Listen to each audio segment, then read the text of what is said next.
What's going on, everybody? Kennybombx is in the building, and 2K has finally revealed the details on what we can expect from this Ringside Pass.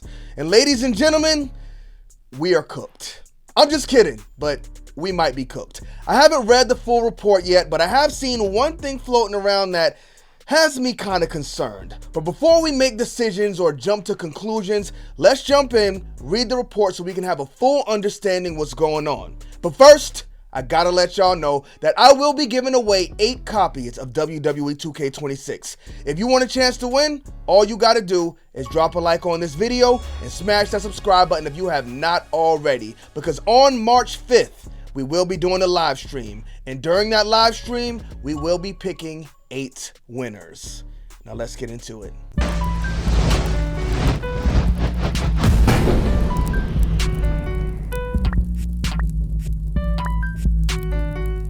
Run, boy, they coming on.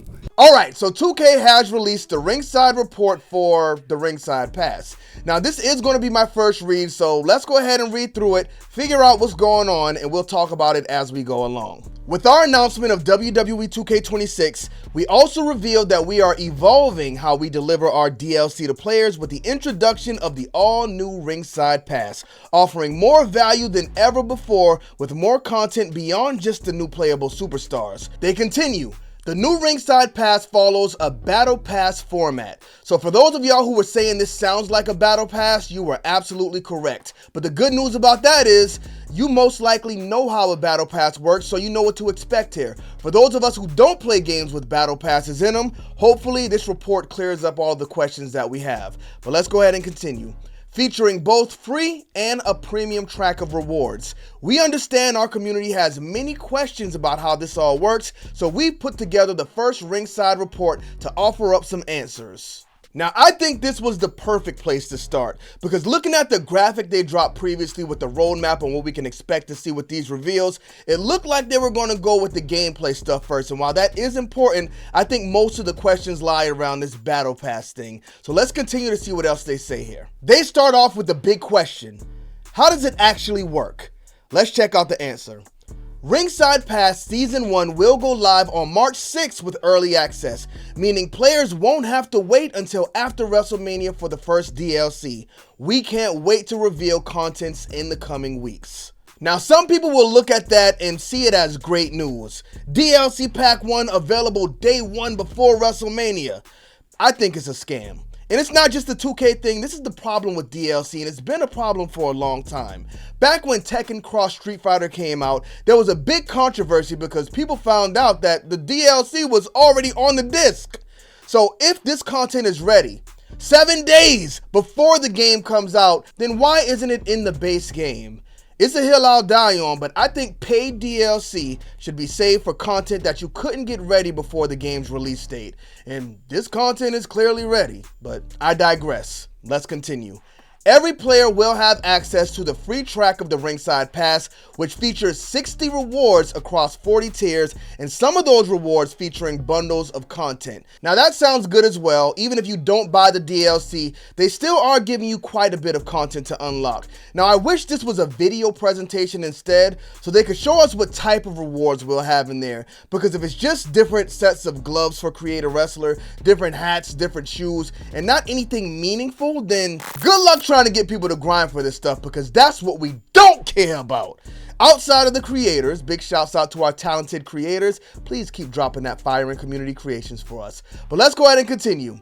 To unlock content, players will collect RXP. So it sounds like that is our rewards currency, RXP, by simply playing matches across most game modes. Okay, I like it. So as long as they have an online connection. So you always have to be online to get this RXP, and I'm sure that's because they don't want people finding ways to cheat. Now, wins will grant more RXP and completing challenges. Sorry guys, but I love a task list, so that sounds good to me. Some repeatable and others via one-time milestone rewards also earns extra RXP for the opportunity to level up even faster. So there we have a quick breakdown of this new RXP system, and based on what we've read so far, I don't think it sounds too bad at all. So obviously you get more points when you win a match. It sounds like they'll have different challenges in there for us, whether they're daily, weekly, monthly, we don't know yet. But I like the fact that we can also get this RXP in different game modes, so you don't have to focus on something you don't like doing. If you don't like playing My Faction, you want to go play Universe mode, go do that. And now you're doing it with a purpose because you're getting these points to unlock different things in the game. Now where the concern comes in is, just how much RXP will they give us for each match? If you grind My Faction right now, then you know you can play a 1 hour match. And if you don't hit the correct actions, you might walk away with 200 MFP. But then again, you can go play another match for 10 seconds, hit some random actions and walk away with 700. So I hope they don't do things like that. I want to play the game how I want to play it and not be restricted to doing certain things with certain superstars to get more RXP. But moving on to the next section, it looks like they do give us an idea of what we can expect to unlock.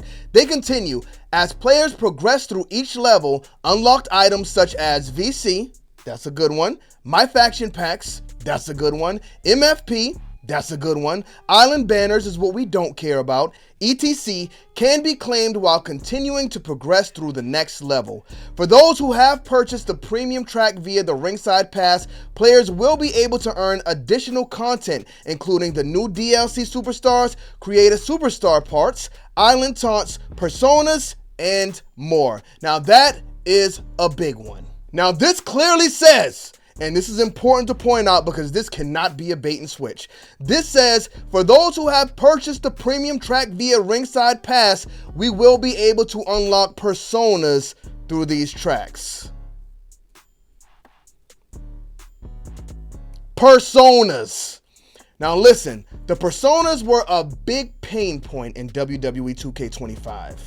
Now the Kane came out and he was Cheeks, but the AJ Styles, you know, it was pretty cool. But it was so hard to get these things. The Triple H even.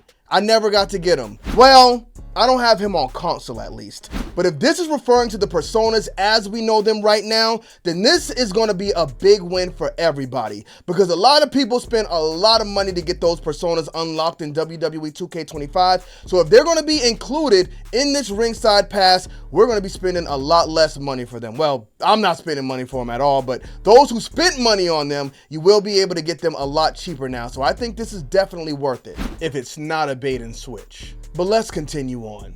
As players progress through the Ringside Pass, both free and premium tracks will be unlocked at the same time. So if a player has reached level 5, they will earn rewards from both tracks. So that's actually pretty good. I thought we were going to have to grind through one at a time, so the fact that they both unlock at the same time makes it less grindy. Well, we don't know how grindy it's going to be right now, but this at least makes it less grindy than it could have been. But now we get to a very important part of this report because this tells us which modes we will be able to earn our XP in. The first one listed here is Play Now. So if you got brothers, sisters, maybe a significant other in the house who plays the game along with you, then this is a big win because this means you can go in and play as you normally do and you will still earn our XP. I know growing up with my brothers, this is where the magic happens. So Play mode is in. Universe mode seems to be one of the most popular modes in the game. Not really my thing, but you know what? This gives you an incentive to play Universe mode if you don't, because now instead of just creating shows,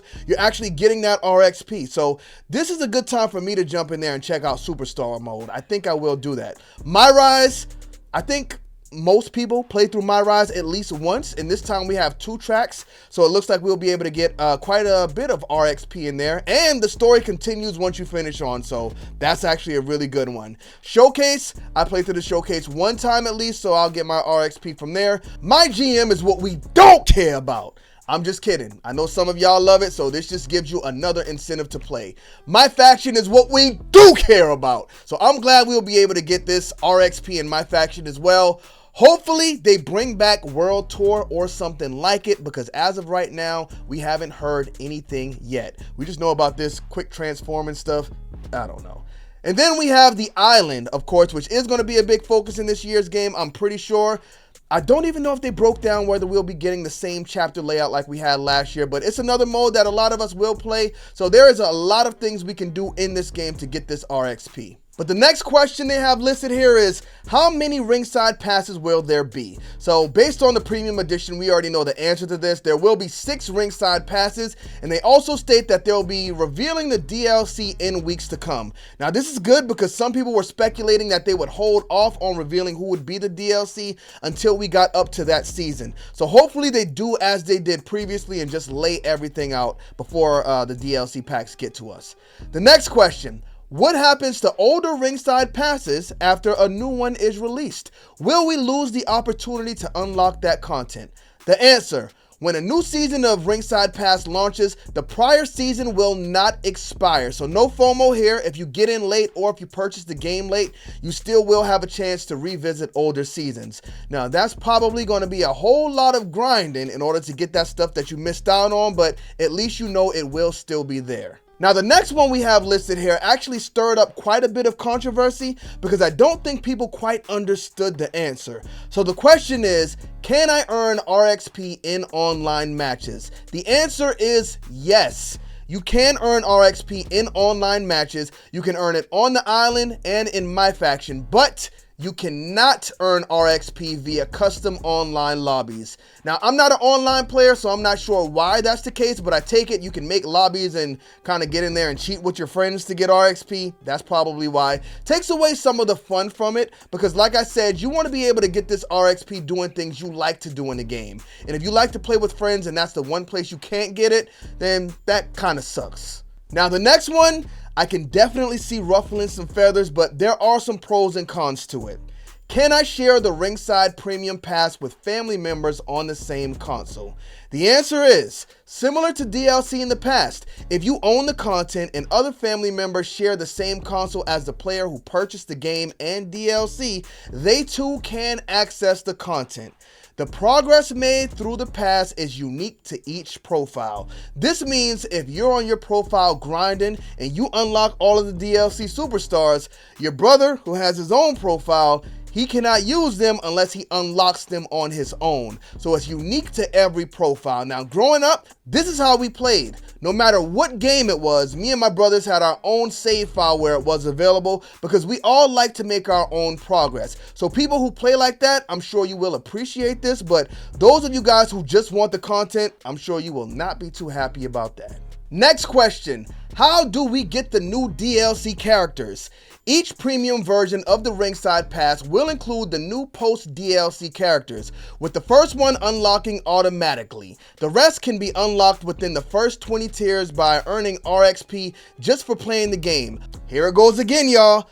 Other playable characters such as personas will generally be available from tiers 21 to 40. So this says the first set of DLC characters unlock automatically. So this means day one, we will already have DLC. Let's just hope that's a TNA pack with Matt Hardy, Jeff Hardy, Dolph Ziggler, and who else would y'all like to see? Tyrus? Let me know in the comment section. Besides the new DLC characters, each Ringside Pass premium track will also include new personas. There it goes again, y'all. Personas in the Ringside Pass is huge, adding even more playable characters to each pass. Now, the next point here is yet another one a lot of people weren't too excited about, but if you know me, this is right up my alley. What about WWE Legends that have been previously unlocked via the in-game store or automatically unlocked with the Supercharger DLC? Now, every year I make these videos letting y'all know how to stop the Supercharger from ruining your game. And it turns out a lot of people like to get down and dirty and unlock the content on their own. That's the way I like to play the game as well. But it looks like they have canceled Christmas on the Supercharger. They say the WWE Legends that would typically be added to the in-game store and unlocked via tokens or with the Supercharger have now been added to the free track of Ringside Season Pass 1. Players can still unlock these legends by simply playing the game, earning RXP, and claiming them in the Ringside Pass without any additional purchase, giving more options than ever before to earn RXP. So there they boast the fact that we now have more options than ever to gain RXP. But this is the first time we're ever going to be grinding for RXP. But another thing is, options is an interesting word to use there because you're taking away an option. Even though I don't like the supercharger, I know a lot of people found that valuable. So I do think that's one thing that should have not gone away. But there's a reason it went away. And this is going to be the nastiest thing we look at today. Is there a way to unlock everything all at once? Here's the answer. For those who played through the Ringside Pass Season 1, select WWE Legends are unlocked by earning RXP and completing the first season. We have canceled Christmas on the Supercharger. For players who have purchased the premium track, we will provide the ability to purchase. Let's run that back.